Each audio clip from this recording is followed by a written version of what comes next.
21. Government. When we talk about government, we should remember that the heart of all sound government is self-government. We fail to grasp the nature of our problem if we do not recognize that basically government is self-government. Throughout history, wherever and whenever self-government declines, status government increases proportionately. If men will not govern themselves, someone else will.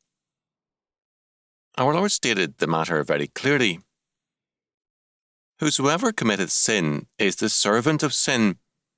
If the Son therefore shall make you free, ye shall be free indeed. John 8:34 and 36. As we shake off the bondage or slavery of sin, we thereby assume our self-government in terms of the dictates of God's Word and Spirit. We grow proportionately more free as we are sanctified. The problem of our time is that men want neither freedom nor self-government. They want the advantages of slavery without its penalties. Slavery offers a great degree of security, and it offers a master who solves all problems for us. Most people want slavery, but are not honest enough to call it slavery. They sugarcoat it with all kinds of political slogans to make it sound like heaven itself, and they are the first victims of their propaganda. To be free, Scripture tells us, is to be in Christ and under His command.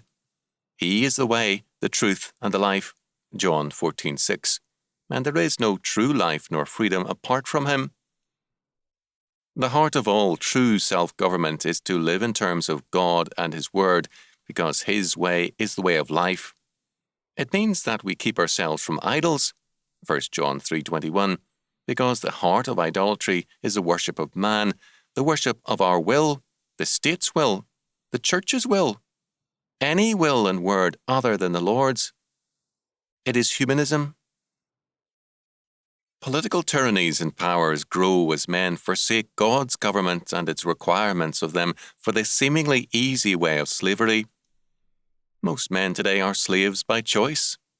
Their slavery is for them man's best hope and way, and they are eager for more slavery rather than less. Apart from Christ, men will grow in their sin and therefore their slavery, even as a Christian will grow in his freedom and self-government. Now, are you growing into freedom or into slavery?